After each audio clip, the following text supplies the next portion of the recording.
this is a privilege to meet a true Soviet hero, Mr. Yosef Mendelevich.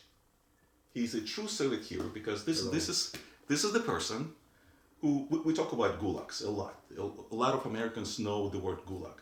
They read something about gulag. This is the person who actually spent 11 years. I mean, think about it. Some people say survivor. Like Survivor. From Holocaust now, a It survivor. is a survivor. No, I mean, absolutely, to Ridiculous. survive. No. I mean, maybe it's ridiculous for you, but that actually should tell about your spirit, that being behind the No, it's bars good, for 11 it's good for the book.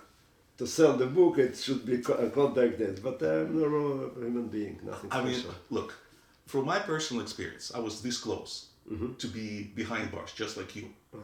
Because I was, at some point, summoned to KGB, Lubyanka headquarters in 1985. They were pressuring me to work for them. So I was this close. Then I didn't know what it was like to be in Lubyanka prison. So when I traveled to Hungary with my sister and my father, and we went down to what used to be their analogy of KGB in Hungary, I was shocked to see what it was like to be in there. I just imagined that. I don't know how I could have survived that. There were instruments of torture over there. Then after that, we were in Berlin, former East Berlin. Yeah. And we were in Stasi prisons. Right. I just couldn't imagine how can anyone survive those conditions. And you are the person who. But I was not tortured. You were not tortured. So this is one of the things that is kind of curious because I would think about the brutality of the Soviets. Did you experience like any brutality of on their part? You know, not specially. I'll explain something. The moment you are being arrested in a big group, there always is a weak point that they can break, and people start cooperate. Why they use brutality is they feel that they cannot achieve their goal. But they prefer, to achieve the goal easily without brutality. Simply people being in the prison knowing that they expect death penalty start talking. And they told whatever they would like to know and even more than they expected. So there was no need to torture us. If there is one person that knows a lot and is not cooperating, certainly they will use forcible ways of getting the information. In my case, I did know something that I wouldn't disclose, but still our case was well known. So they... Maybe that's the reason why... There's another reason. But the first reason still, for the very beginning, some 16 people were arrested, women. Some people start giving evidences. We were arrested in the airport. Some of people, leading people, start talking right there. They got everything and start arresting more people. And the moment they arrested some 50 people, they got all information. So, but I introduced you as someone who actually survived the gulags, 11 years of gulags. But could you please, tell the story of how you ended up? What was the reason why you ended up being in Gulag in the first place? This is the world-renowned story. I strongly recommend reading this book. This is the hero. The true hero. Really admire this gentleman. No, I don't admit. I am not a hero. Yes, you are. But anyway, that's the way I look at it. See, well, there were two main trends in my activity and that of my group. The first is Jewish education. It was illegal. When was it to start? It was, we started 1966, and then I was arrested in 1970, so more than 4 years. Jewish education was illegal in Soviet Russia. It simply wouldn't exist. So our way was to teach other people, and it was considered illegal and criminal. We could be arrested for that. Think about it. In USSR, they would put you behind bars for just studying a foreign language. It's okay to study French or Spanish or German, but God as forbid, well, Jewish history.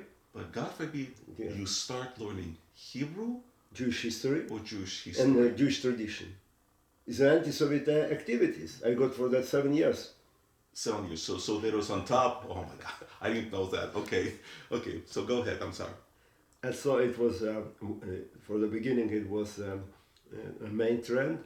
And later on, we come to understanding that we can do it. We had that time there was more than 3 million Jews in Soviet Russia. And you can't educate them illegally. You can reach out for maybe 1,000, 2,000, but what about hundreds of thousands? So it became obvious that the only way is just to open the gates and let our people go. For that time, no free immigration. And I repeatedly telling the story when I come to this specific office in asking for permission to leave. Ovir, so-called the which is the department office, of visas. Giving permissions. Which I was aware that nothing would be given, but still, at least to declare that I'm willing to leave. In beforehand, we got an invitation from Israel. You couldn't simply apply by yourself. You needed to have a relative that would write you that he is willing to unite the family that was split during the Holocaust, and then you would come to Israeli foreign ministry, and they will issue permission to invite me. So in other words, A very complex procedure. They say, and it was the phrase coined by Churchill, the Iron Curtain. In the Soviet Constitution, you have all the rights. You have the freedom of speech, you have freedom of expression, you have freedom of immigration. Right. But there's a Russian sort of joke where they say that, okay, do you have the right? Yes, you do. But can you? No, you can't. No, to use your right, you have to get our permission. Exactly. And we shall decide whether to give you or not. Which, in fact, they would never. They would never, that's right.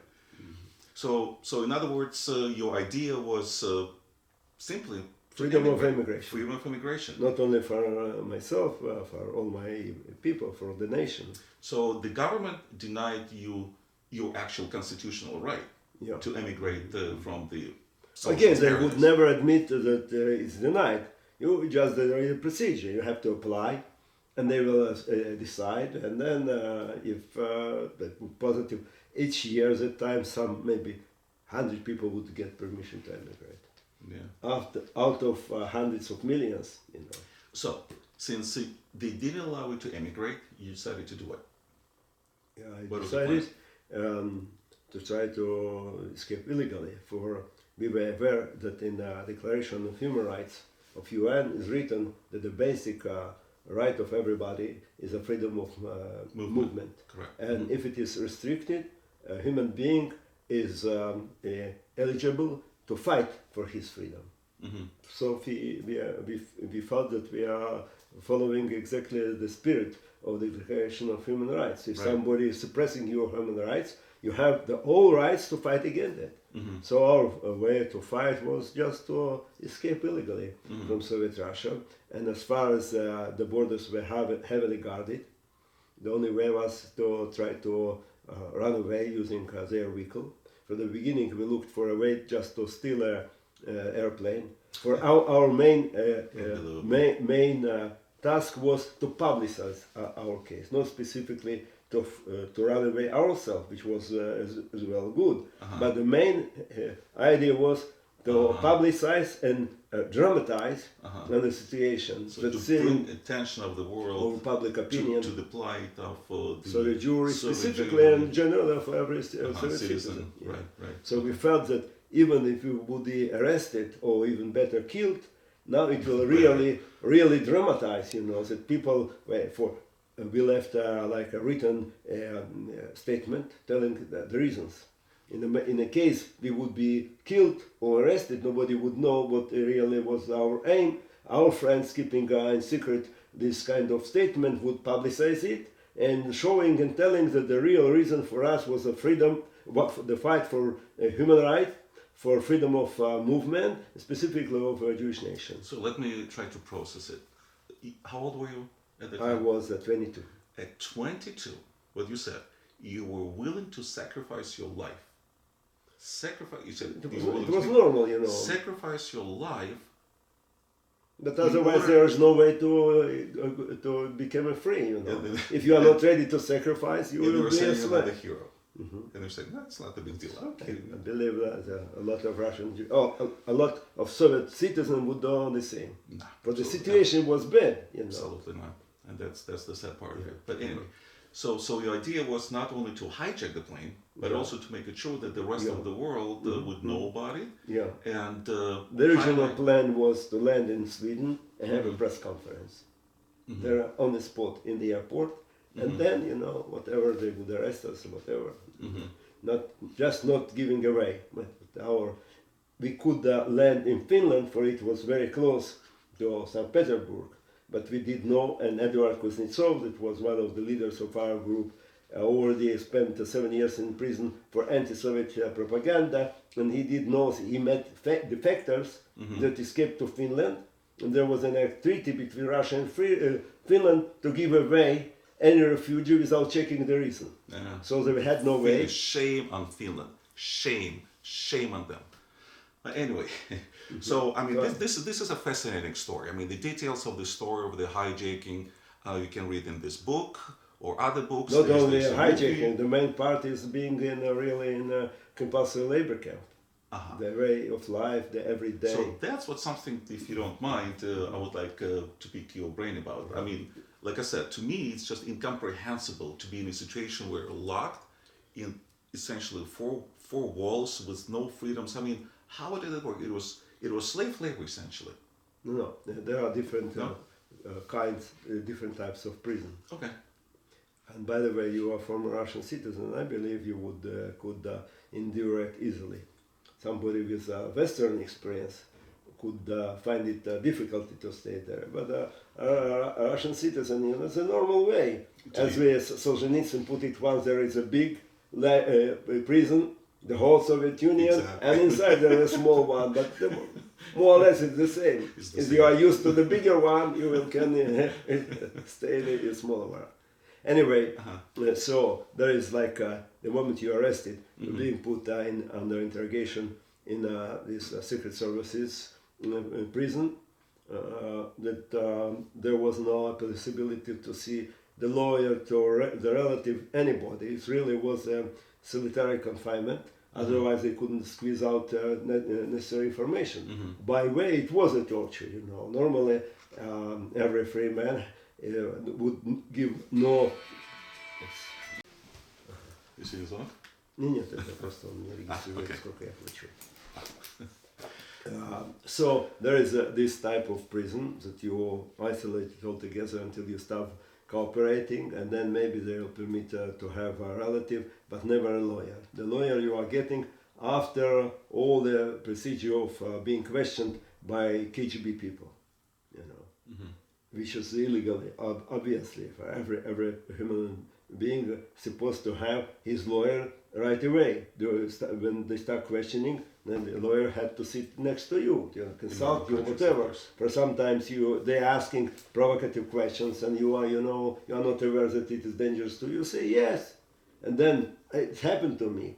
Finally, we had a lawyer, which was certainly on surface of KGB, but still he was astonished. He told me, "You really told it?" Yes. What about that? You don't understand, It was like a covered explosion material against you. Okay, doesn't matter.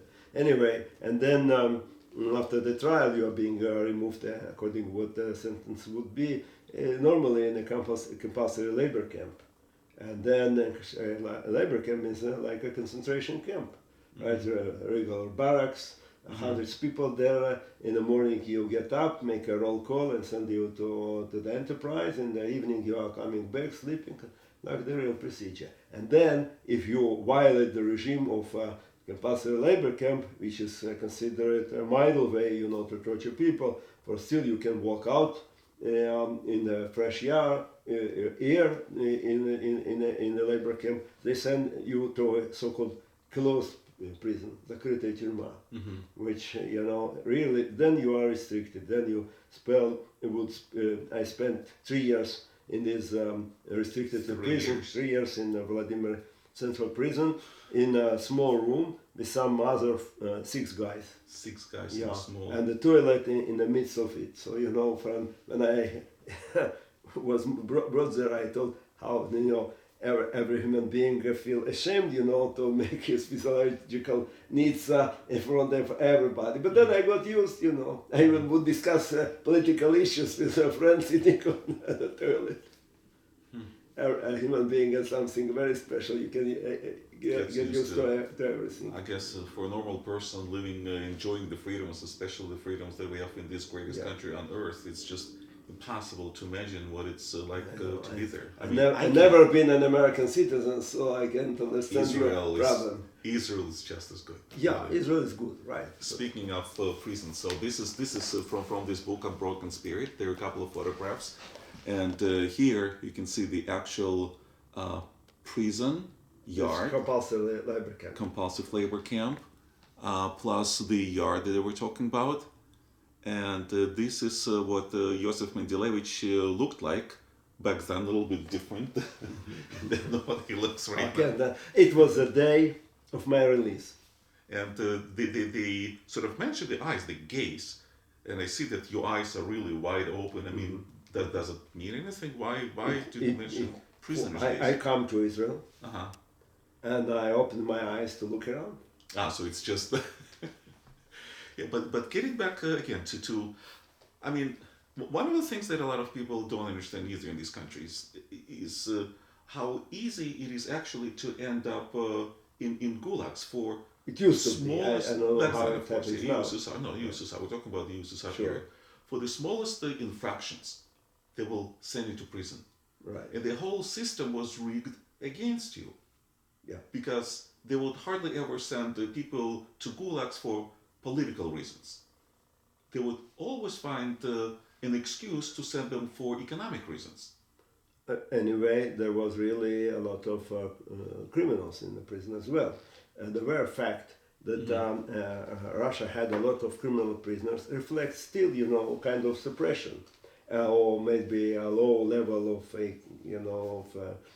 level of standards of life, that people were forced, having no income, to do something, to fight for their food, for whatever. But then, as you mentioned truly, a lot of so-called dissidents would be arrested, not on a real reason of being dissidents, but mainly they look for a way to put them in a criminal. According to the law, the criminals are seated apart, and we so-called specifically dangerous security prisoners were kept alone. And certainly it was better to be with political prisoners and other kind of people, in the way of life, whatever. I wouldn't say that the standard of life, I mean food or clothing, were better, even worse. But still you are with good people. And then they understood it, and they tried to move political prisoners to sit with thieves and gangsters and to mix, and certainly then they really were tortured and by criminals themselves. So some of them killed, mistreated, whatever. By fellow prisoners. Yeah. So were you in the cell 11 years? It's a long no, mostly I was in a compulsory labor camp. With political prisoners. Mostly only political. According to the law, you are not permitted to be seated with somebody different. And I tell you for what reason. Not taking care of us. Well, exactly. I was surprised by law. What it's law. You see, even in English, I can express myself well. In Russian, I can be like a man of propaganda. I can tell people, why you're suffering? Because of the government. Let's, make a revolt in the prison and go free our nation. We were strong. We were potentially political opponents. So the government was sort of afraid to mix you up together with common criminals. The top of criminals, at least, would never admit that they are criminals. They are it's their way to express their protest against the regime. Like Robin Hood, right? I see. Fighting against injustice. So they considered us and political prisoners as their natural leaders. Interesting. I didn't think about it this way. For example, being moved, normally they have millions of prisoners, so they can't move them in cars, they move them in train. So sitting me in, how you say, wagon. The train car. The train cars. The wagon cattle car is like a special prisoner car. Yeah, but divided in small cells. Sections, yeah. For sections for political separately, and for general public like theft and whatever, hundreds of them in the same train. And then I bring an example that they heard that here is a political prisoner. So they start crying me, like yelling at me, tell something, tell what their concepts or what ideology, whatever. So, they couldn't prevent it. For it is like we are divided, as you mentioned, in like segments, in small compartments, but still it's open. So I start telling them, all the ideology, why communism is bad, why socialism is bad, and they listen patiently. Only one time when I mentioned their leader Lenin, they told, don't touch Lenin, Lenin is safe. So other than that, okay. Yeah, you have to trust in something, that there is a big truth. Like God, that's right. Yeah, like God. Lenin so in other words, the common criminals, we call them common criminals, I guess, they had huge respect and admiration for political prisoners? Sure. Really? I didn't know that. That's really interesting. Yeah. So, but as far as the actual conditions are concerned, I mean, food, cold, because in East Germany prison, KGB prison, I actually saw, as well as in Hungary, I saw torture instruments. There were torture instruments right there. I mean, anyone could go there. Again, I believe they would use it in our case as well. But people that are afraid that open their mouths without being tortured, so you don't need to torture. So you only torture. You torture people not by purpose. The purpose is to get needed information, confessions, declarations, whatever. I'm sorry to admit, maybe it is human, nothing bad in that, but still, my friends, being arrested and accused in betrayal of Russian mother and expected death penalty, the very fact opens your mouth. Death penalty. So one of your co-conspirators, so to speak, two of them were actually sentenced to death. Yeah. Also, even during the trial, some of our lawyers thought that it's qualified wrongly. Our crime should be considered as an attempt to cross illegally the border, up to 3 years of imprisonment. We never betrayed, and the meaning of this accusation of high treason means that you cross the border to fight against the regime. Our goal was just to move to our country without fighting anything, anybody. But it was good for them, to horrify us and telling that it is, a crime, it's a betrayal of Russian motherland, harming the state security, nothing like that, Just move to our country, that's all. Fascinating story. And again, there's the book. And there's a movie which is called the Operation Wedding. It's strong, but doesn't telling everything. It's a story of one family, of Kuznetsov and his wife. And the story is much more broader, indeed. So I even protested that it was, but it was limited under the demand of Israeli TV. They wouldn't have political staff, so they obliged. Daughter of Kuznetsov, give only like sob story. This part of a family story. Was Kuznetsov one of those who were sentenced to death? He was put to death, for he was put to death. Sentenced.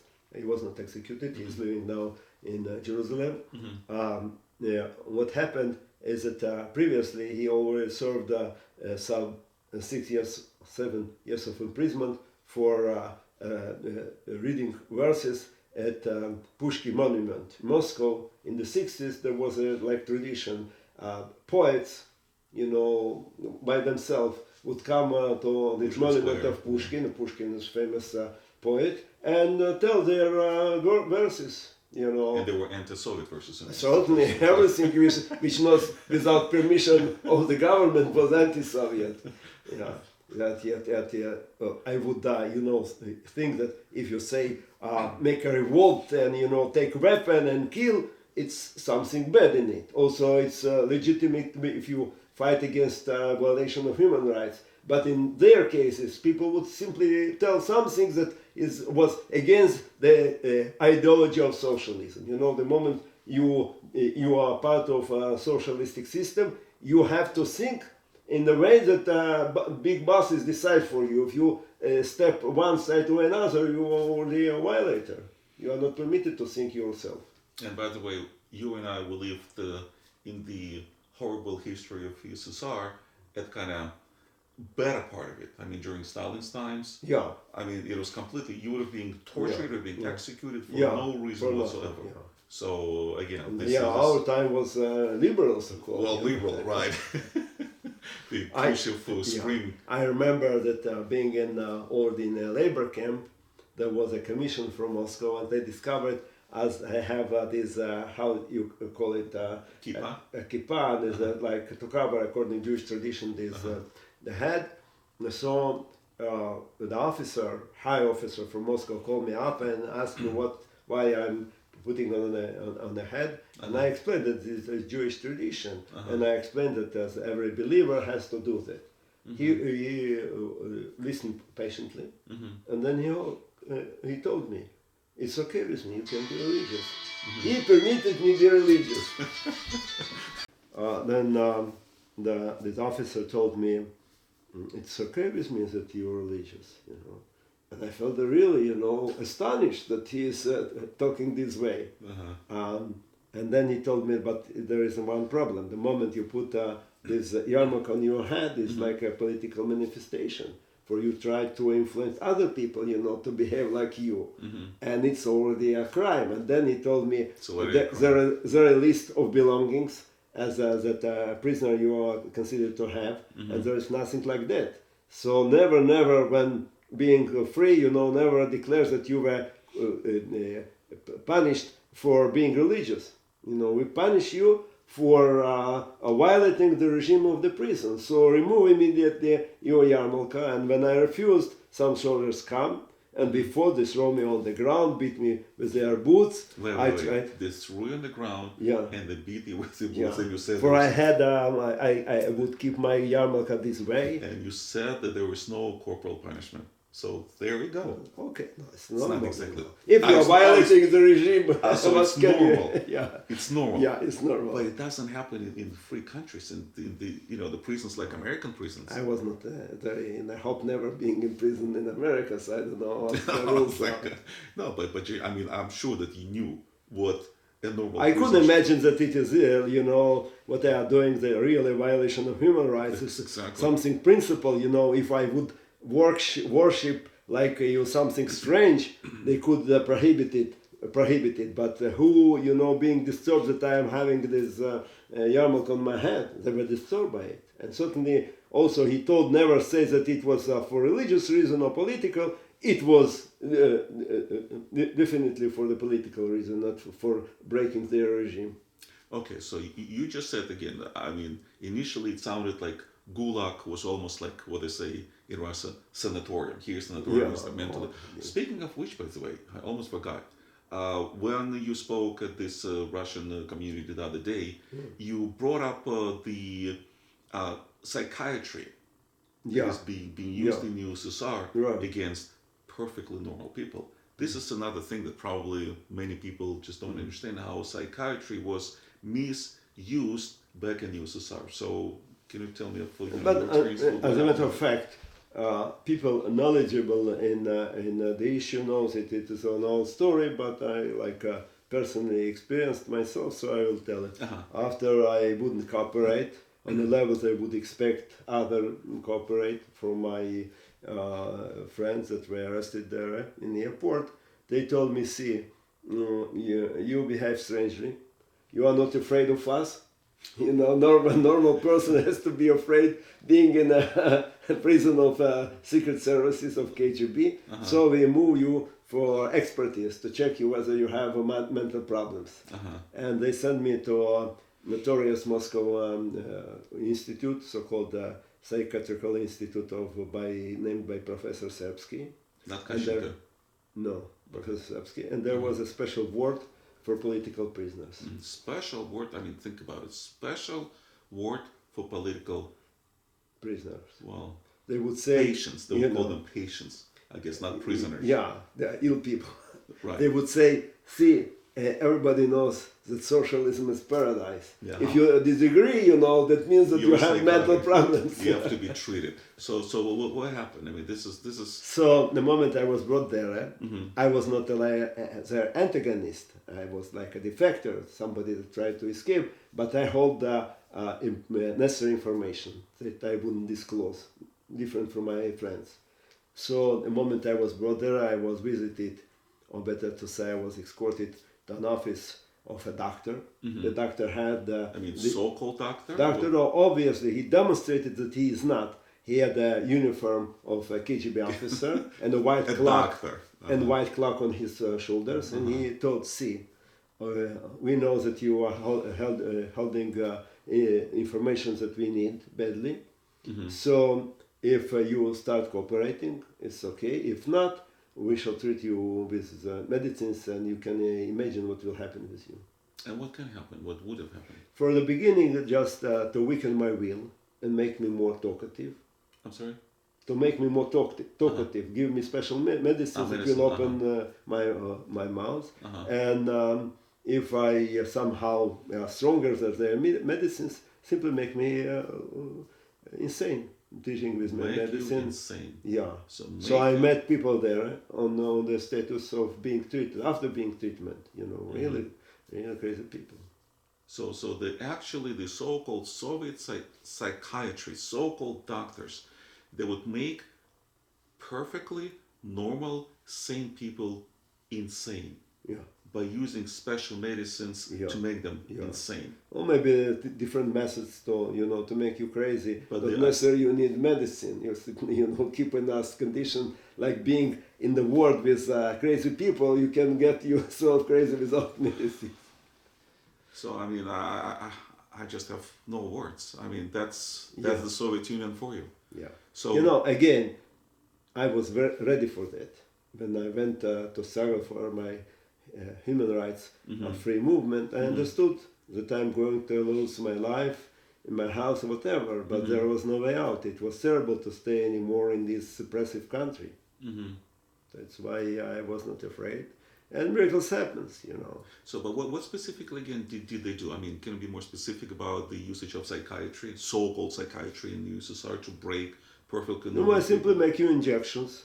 Injections? You don't know what medicines they would use? And then what was obvious that even in the food, they would add something that would weaken your will, your possibility to be strong and not to cooperate. I felt it on myself. You felt and I felt at the time on the verge being, insane. For I start hearing voices, the first symptom that you're hearing voices in your eyes means you have a schizophrenia. Unbelievable. So did they actually use this? I never was in the room that they would put in the food all the kind of medicine, but it was obvious to everybody. So you obviously had the symptoms that they did something to you. Yeah. How much time did you spend in this psychiatry? Only a month. Only a month. I spent at some point 10 days in the hospital, like real hospital. To me, it was like eternity. Now a month in a so-called psychiatry ward, but they didn't break your spirit. They didn't break your will. No. But even with the use of all the so-called medicines, how did it fail? I mean, is there something so special about you, or their medicine was not strong enough? They hesitated. Our case was worldly wide known, and they had to make a decision. For the beginning, they really needed only me to disclose information that I had, and I felt that intimidating me, and maybe it will be enough to break my will. They were not really not out to treat me forcibly. But you said, saw people in the psychiatric ward who were perfectly normal people? Used to be. There was like nurses I believe they themselves were like agents of KGB, women, old women. And I asked one nurse, say, this man, how it was? And she told, I remember him when he was primarily arrived, was exactly like you, young and talkative and whatever, see what happens after a while. My God. So this is even worse. Maybe it was a kind, of mental pressure. She worked for them to intimidate me as well, but I could trust her. Yeah, but I mean, when you think about it, this is even worse than gulags. I mean, we think, or in America, they think that gulag is one of the worst thing that can happen. Again, it used to be during Stalin time that you arriving in a prison could be killed by the criminals the very day, the very moment. And there is nobody could protest, Maybe they would admit during Stalin time you had a quarrel with somebody and this somebody had a knife and he killed you. A lot of people had and still have knives and weapons inside the prison. And for example, when I was in this notorious Vladimir prison, for the reason that I was put there for keeping Sabbath, according to Jewish tradition, you are not supposed to work on Shabbos, and I refused to work on Shabbos, Shabbat. So they moved me, they sentenced me to 3 years of imprisonment for violating against their rules. And each day we could listen on their radio. There was like an inner radio in the Vladimir prison announcement. This day, this one killed another one, and the knives were found. So we like tell everybody of prisoners, give away your weapon. If we found, you will be punished. But it was an everyday procedure that somebody is killing somebody else, and nobody knows. For everybody to hear. For there were thousands of prisoners. Now, when you say that you refused to work on Shabbat, how many days a week were you supposed to work? As a matter of fact, we were permitted. It was a free day on Sunday. Sunday, 1 day free. Yeah. So I told I am ready to work on Sunday. For it is not sacred for me, but permit me to work on Saturday. How many hours a day did you have to work? And again, it's slave labor. You had to work. Not much. 9 hours. 9 hours.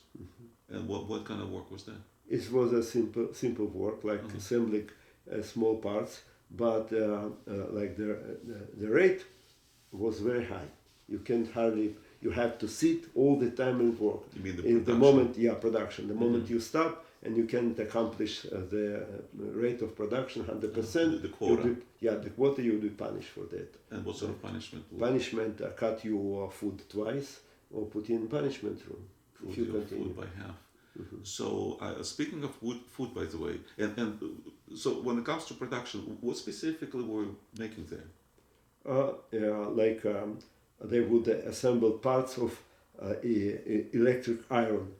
Electric irons, like the ones that would sell to the consumers in USSR. So small labor. Parts. The difficulty is that there are a lot of smaller parts, and you have to put it very, very quick, very fast. Otherwise, you can't produce whatever is needed, the quota. So I was young and energetic. I could do it, but older people failed to do it. They were always, in tension that they every moment can be punished. So the few consumer goods that you could buy on the shelves of the stores in USSR, even those consumer goods, as you're saying, were produced by slave labor. I mean, this is slave labor, plain and simple. Sure. When you say that they would cut your rations by half if you don't meet your quota, what was the rations in the first place? What did they feed you? We would get some, I believe, like that 6 pieces of bread. You mean six slices of bread? Yeah, 6 slices. And some soup. And maybe porridge. That's all. And that was it? That's all. Meat or something like that? Hardly ever? No meat. No meat, ever? In 11 years? I as a religious Jew, I wouldn't eat the meat, but I noticed that other people would get, in soup, something looking like meat. Fish, yes. Fishes, yes. Like salted fish, three or two times during a week. Mm-hmm. The pieces of How many times? хвост селедки. The detail, okay. Fishtail. How many times a day would they feed you? 3 times. 3 times a day. Yeah. Breakfast. Uh-huh. Then mostly bread and tea. And Bread and tea. Sweet tea? Some sweet, a small spoonful with sugar. And then you had during the supper time, like in the middle of the day, and then something like that as well, some porridge. If you product more, you can get another dish of porridge. I see. That's not porridge, I say that's Like kasha. Kasha. Perlova kasha. Not something good, The bad way. Diluted. Yeah. So was it enough? Were you getting enough calories to sustain you, or everybody was losing weight over there? How did prisoners look? Certainly they lose weight. But nowadays doctor says that it's healthy to eat less. Right. It's not healthy when you look like a skeleton, but people were not looking like skeletons, were they?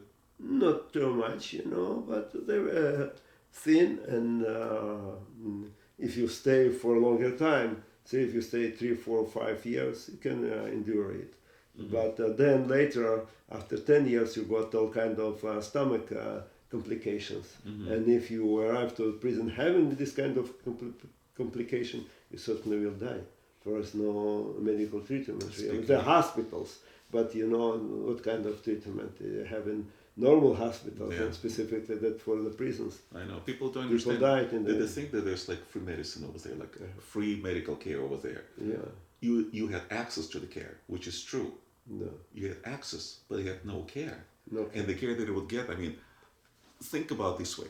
If you go to a dentist and you want to have a feeling, there was no Novocaine, there was no anesthesia, right? Yeah. Some people, it's hard to believe, but as a kid, I remember that the worst thing would be to go to, say, a dentist when they'll drill your tooth with no anesthesia, nothing. As a matter of fact, when I was out from the prison, coming to Israel, I lost all my teeth. You lost all your teeth? All this is like a prosthesis. That's, when you were young? Yeah. And you lost all your teeth because malnutrition, I guess? Malnutrition. Now, speaking of medical care over there, since you brought it up, if you're young, maybe your body is still strong enough to resist the elements. But what I will mention, sorry to disturb you, things happened. There were people that spent more than 10 years in the prison. They couldn't eat bread. They had stomach problems, and the bread was very sour, uneatable. So young people would eat the bread of the old people. And old people would do what? Die? Like going to die. But they couldn't eat them. It's, it's burning in your stomach. You can't eat it. Young people without this kind of problems, they stayed for a shorter time, could eat it. So we had additional food this way. And then we had the herbs in the yard. Our labor camp was in a forest, on the bog. We couldn't dig tunnels to run away. So it was a lot of water, and a lot of grass would grow there. Some of them are eatable, so we would collect and eat it. Eat grass. Eat grass. Herbs. Vitamins. Right. But if you do have, even as a young person, we all have health issues, young or old, what kind of treatment would you get over there? They really serious issues. Yeah. I believe, to begin with, in our specific compulsory labor camps, there was no doctor at all. No doctor. You said there were thousands of people, not a single doctor. No, not thousands. Half of 500. 500 people, not a single doctor. No single doctor, but there was somebody got kind of medical education who never know what kind of. Like half nurse. Yeah. So, and for every illness, he had the same pill. Yeah, but there's a joke, when they go to the doctor, he breaks a pill in half. This is one half for your head, and the other one is, let's say, for your stomach. Yeah. So, but seriously, when people are sick, when you're just incapacitated. You just can't go to work. You cannot. No, sick. What happens? it was good. If you were really ill, I mean, really. have a fever or whatever, you can stay in the barrack. But still, you stay in the barrack, but you don't get medical help, medical treatment. But you know, by the way, the human body is that strong that heals itself. Really? Really, you don't need medicines. Really? Sometimes the medicines are even, that's dangerous. News to me.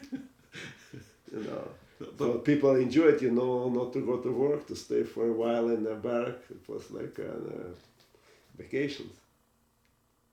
But I mean, but the bottom line again. My advice: if you are going to sit in a Soviet prison, never be ill.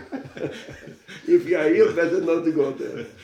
There's no, There was a famous man, Golanskov, that died on my eyes there. Really? He had only ulcer, and they can't do anything about him. So because of he was a young man before his 40s.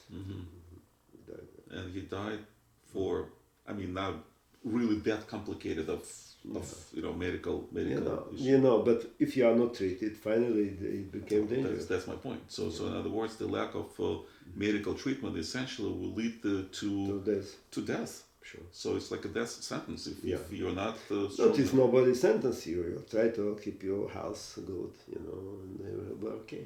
Well, yeah, but if you have chronic diseases, like I had one, for instance, right. I guess if not for medical health, I would have been, close to death. Yeah, yes, sure. It's a problem. Another important issue, by the way, you are a hero, not only because, I know you don't like the word hero, but yes, you are a hero. Okay, nobody made this definition. What does it mean, a hero, right? There is no definition. There's no definition. But based on your life, what you have done, you are a hero, whether you like it or not.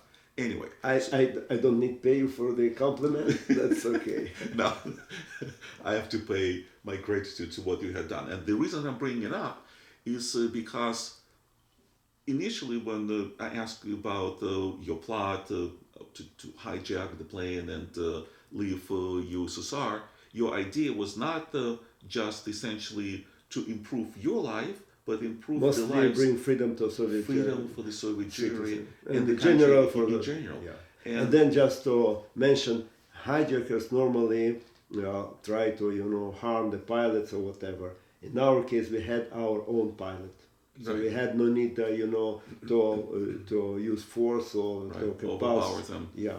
Fascinating book. Strongly recommend. You learn all the details about this operation, waiting operation. So, but what I realized is that we sort of take for granted now, sort of a little bit younger generation than you, that there was always sort of protest against the Soviet Union, that there was this movement against the Soviet brutality. I just realized that it only started basically since your case, brought in the focus the issues that we experienced behind the Iron Curtain. There is the lack of freedoms, the Soviet brutality, the lack of possibilities to emigrate, practice your religion. Right. So is it true that you were essentially the ones, the catalyst that sprung this anti-Soviet movement, or rather awareness, at least awareness of the Soviet brutality? As to deal with the Jewish issue, it may happen. Again, it is not me specifically. I mean, me and my friends. Right, your group of and people. Then, but generally, the prisoners of conscience, existed since the revolution of 1917. People always were in prison, millions of them. But you know what shocked me? Even back in the USSR, I remember my English was obviously very, very rusty back then, but I came across a book, written by, and I think even borrowed in the library, if not mistaken, by the former ambassador to USSR, to the USSR. Right. And he was sort of giving his story about his understanding of the politics of USSR. And he was ambassador there, Davis, I think was his last name, sure.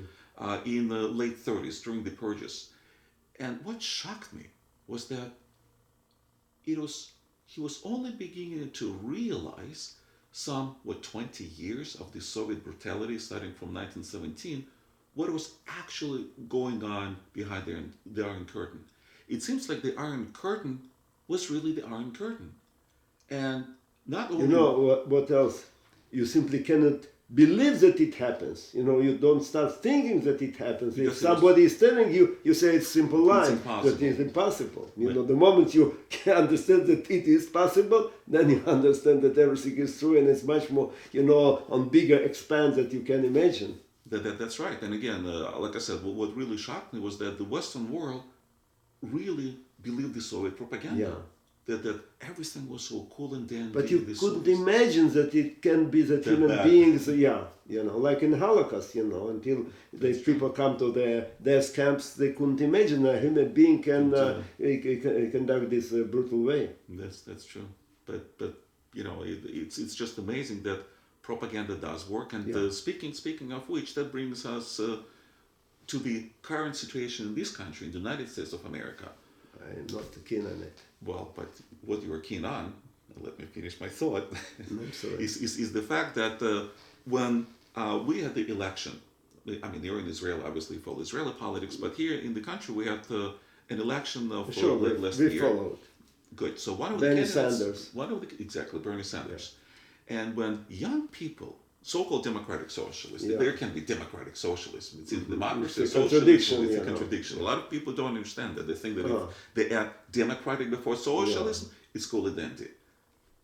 It's an oxymoron. There's an English word, oxymoron. The two words they cannot put together, even though they're totally contradictory. So my point is that when they conducted a survey of young people ages, I believe, 18 through 35, some 60%, to me, to you as well, I'm sure, it's a shocking number of totally misguided youth that think that socialism maybe not such a bad idea. What can you tell to this young, idiots, complete idiots who think that socialism might be a good idea? Well, to begin with, every ideology, when it became compulsory, it is cruel, Socialism means that everybody has to think the same way. And if you are not thinking and not following the general ideology, you're being punished, killed, mistreated. So to begin with, idea of socialism, who knows? No, but nobody checked. But when you try to put it in life, it doesn't work. Exactly. If you don't compass, if you don't, you press people to follow, and socialism is anti-human. You cannot. One of big ideas of socialism is equalness. Equality. But people are not equal. So if you make somebody big to be small, he cannot be, and that's it. And it's like anti-human to dictate to every human being how to think and how to behave. For if you don't eat, the socialism can't come through.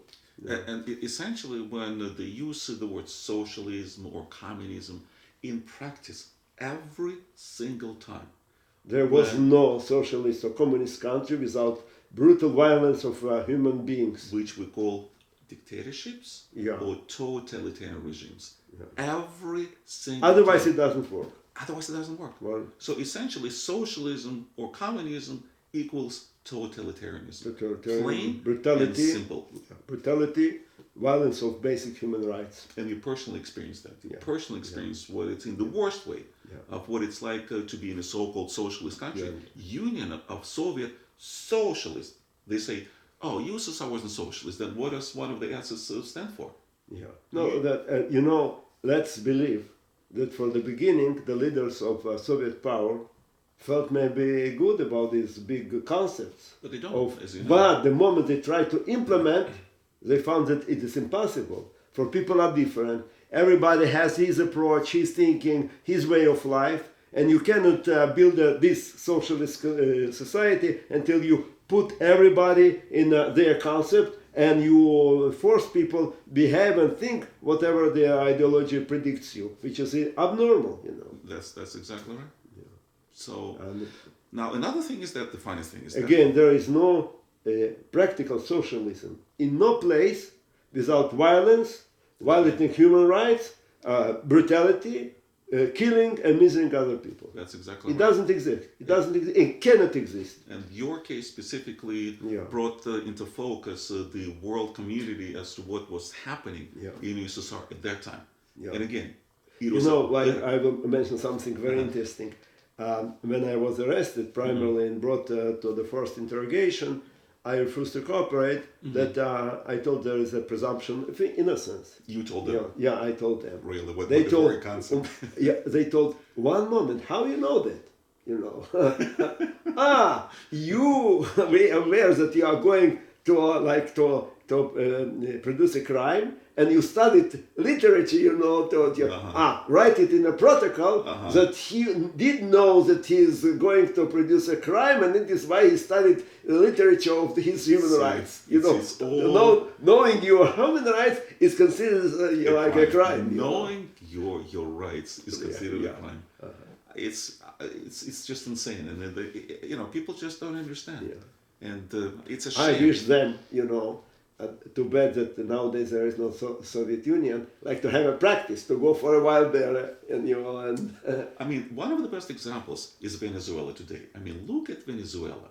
Used to be one of the most, if not the most prosperous country in South America. we need. And look what happened now. What changed? Just one thing. The system.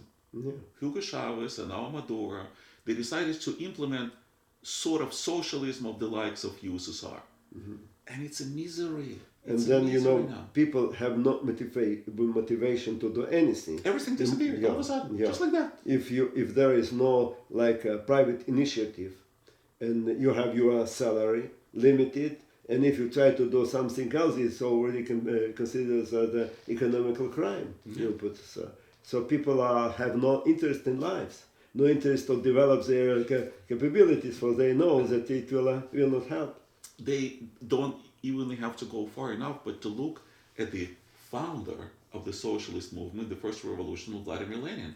Even he, right after the revolution, when the same thing happened in Russia back then in 1917, when everything disappeared from the shelves, he decided to implement the new economic policy. Right. Now, and all of a sudden, virtually overnight, everything was back to normal. A human being is born to be free. And if you are restricted, you stop being a human being. You don't have an interest in life. Your life is dull. That's right. I will just maybe for the end mention my father. Right. That was arrested when I was a child of 10 in 1957.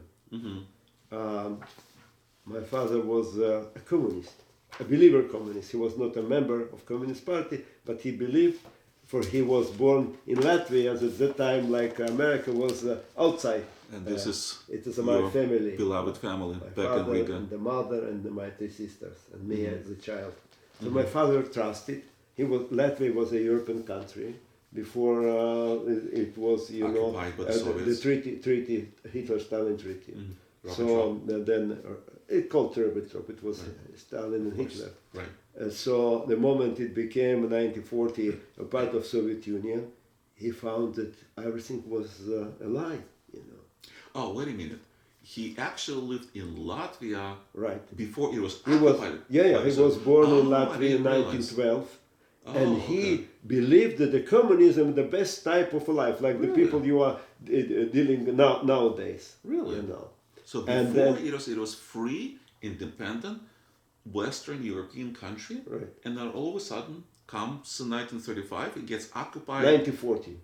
1940. Stalin treaty was dividing the Europe. Right. 1940, it was occupied by the Soviets. And what, he changed his mind? And he couldn't believe, that the people that he believes that are representative of the paradise are behaving this brutal way, and really are very primitive people. Wait a minute. So he believed in communism until 1940. Wasn't it? He was a member of communist underground group. That communism was not legal in Latvia, so he's a member of a communist underground group. But the moment they came and he saw real practice, he stopped being. I see. So here's the teachable moment for those who want communism. Here's the best example. He's really, this is Latvia, Western, independent, democratic, right? Right. Country before 1940. Communism was considered a subversive movement. And rightfully so. Yeah. So your father happens to believe in communism, okay? In theory. So here comes practice. 1940, the country gets occupied by the Soviets, the so-called real communists, and then what happened? Simply, it told that the Soviet soldiers that invaded Latvia behaved like barbars, Barbarians. barbarians. They robbed private properties, and they arrested all political leaders of democratic parties and sent them away to Siberia to kill them there. Murder. I mean, essentially murdered all of them. I mean, because they understood that they cannot build a socialism, socialist society, having political leaders, journalists that had a different outlook. To begin with, you have to put people in in framework. That it's the way, and they believe that the democratical politicians of democratic parties and journalists would never accept it. So the best way was to send them to Siberia to kill them there. Okay, so your father. My father, as far he was a communist, he was not sent there. Right. But he witnessed. He witnessed that that the Soviet soldiers were poor people. Very. Very bad educated, would be rob the property of people. The vandals, I mean, vandals, savages. Really vandals. So it happened, by the way, when the Germans were close to Latvia, and my father was aware that Germans kill communists. He told to his mother, "Let's escape." And she told, "What you're telling about? I remember a German officer stayed in my house. They were polite men. I'm going to run away from German to the Vandals. I better stay with the Germans." It's one of the reasons of the Holocaust. People couldn't believe, specifically in Soviet Union. They were glad that finally Europe is coming to their houses. Instead of these barbarians. The funny thing is that, and I'll get back to your father in a minute, since we talk about the Germans and the barbarians.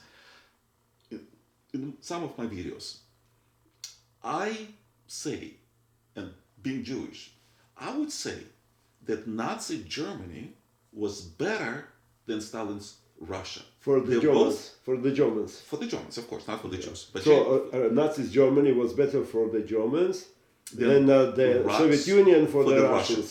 For the Russians. And the reason I'm saying that is because in Nazi Germany, if you're a Nazi, if you follow the ideology, if you pledge your allegiance to Herr Hitler, you're safe.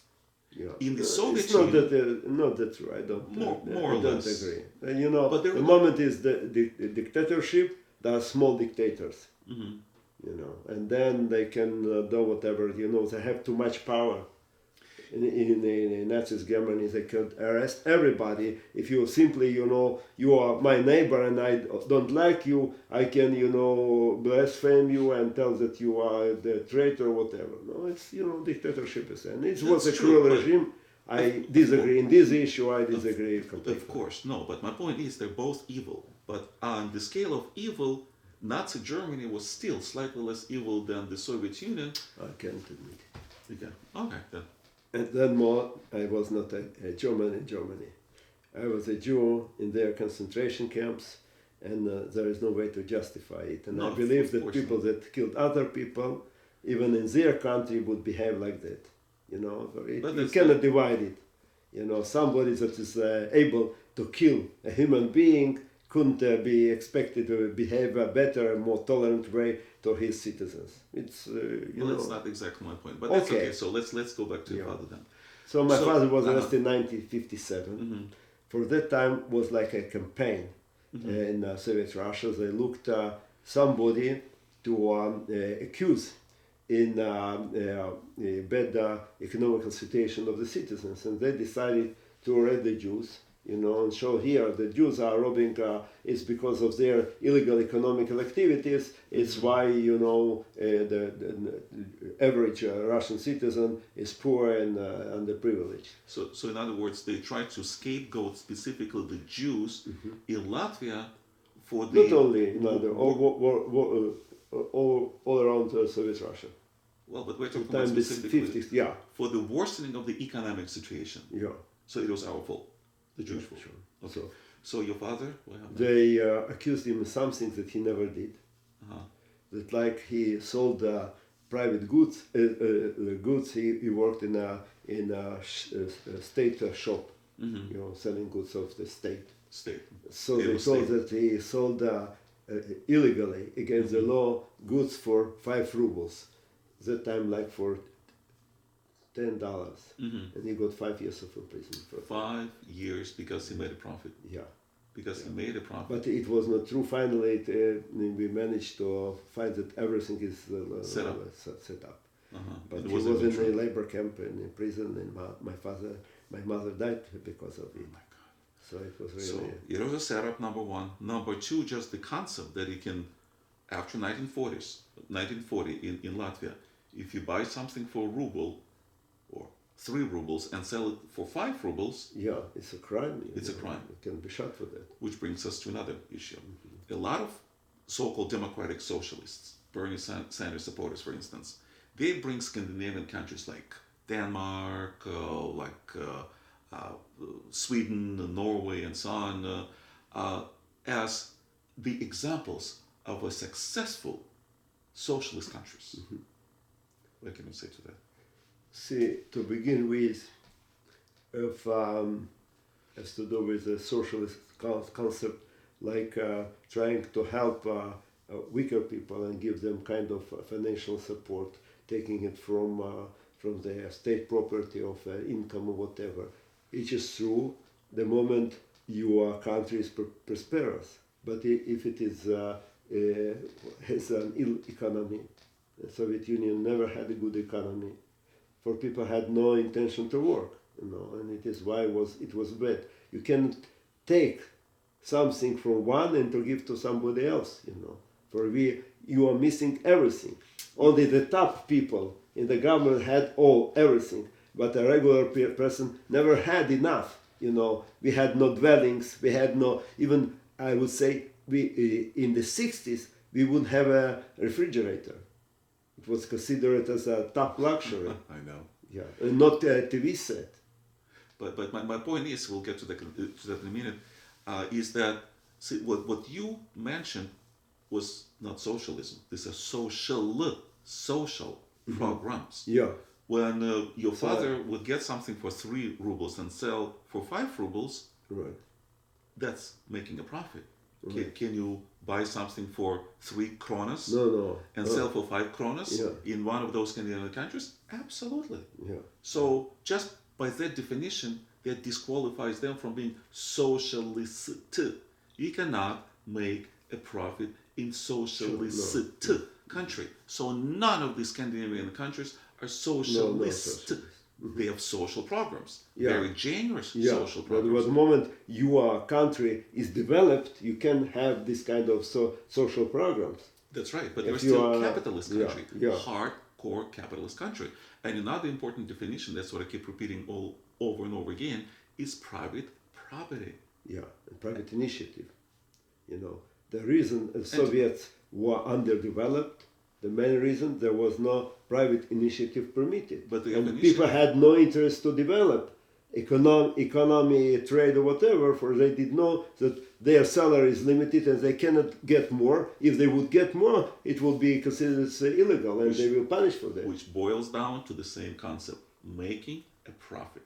Right. If you don't make a profit, and if you are not permitted to have profit, you are not interested in anything. You come to your working place, and you know that you will get a set salary. It doesn't depend how you work or whatever. That's right. And then it doesn't develop. It's economics, and nothing is being developed. And even the salary that you get, let's say you'll get 100 rubles. Yeah, it's a meager salary. But besides that, it's not like, you go to the store, you see all these luxury goods, you just don't have enough money. You'll go to the store and you see nothing. So money was really worthless over there. Yeah. Worthless. It's the connections that matter. It was meaningful to have some money, better than not to have. Of course, but even with the money, it's not, again, like here, when you're poor, you go to a store, you know that once you, let's say, and something costs $1,000, you only can save, let's say, $100 a month. You know that in 10 months, that item can be yours. Yeah. In the Soviet Union, there wasn't such a thing. You have 100 rubles, you need, let's say, for your kids, winter boots. You have no idea where to buy them. Right. And especially when we talk about luxury goods, like, imported winter women's. Nothing like that. Nothing like that. Yeah. And you see huge lines, you know that something, you remember the expression vibrisity, they threw. Yeah, so away. Yeah, this threw for sale. And sale, right? It's sale. Sale. Because otherwise there's nothing. All of a sudden, a huge line, and you know that there's something deficit. Yeah, is for sale. I remember myself in going to school, coming up early in the morning to get a leaf of bread. And we had like a очередь. Yeah, line for a lot of people. In Latvia. Yeah. And somebody would watch that you wouldn't buy more than one leaf of bread. Even if you have money, see? Yeah. That makes another point. Because there's not enough bread, you know. If somebody would buy too much bread, it will miss others. That's right. So even with money, after wasting so much time standing in line, and some people would faint. I know people who stand in line and faint, like little kids that would stand in line and okay, it was faint. In the 60s, it was already in a better situation. People it was better. Yeah, you had to stay only for an hour. Only for an hour. An hour of your life wasted in line just to get one loaf of bread. You can't get two. Because there are people behind you who, if you get two, will get no bread at all. Yeah, sure. And that's socialism for you, my friends. That's what's happening in Venezuela right now, as we speak, my friends. Former prosperous country. Socialism is evil, socialism is death, and the socialism, as Churchill used to say, is equal share of misery. Misery. Yeah. And that's how we lived over there. Thank you. Thank you so much. Are you tired? Do you want to continue? No, that's enough. That's enough. So thank you so much. I believe that if people watch the program and still can't understand, it is in vain. I wish them to, to practice it. Exactly. For just one day, not as tourists, but as the actual citizens, where they're forced to stand in line, where they're forced to live like the Soviet citizen or citizens and keep their mouths for saying the moment you complain, you are in a prison. Exactly. Anti-socialist. Anti-socialist. Thank you so much. I really appreciate it. You are my hero. Yes.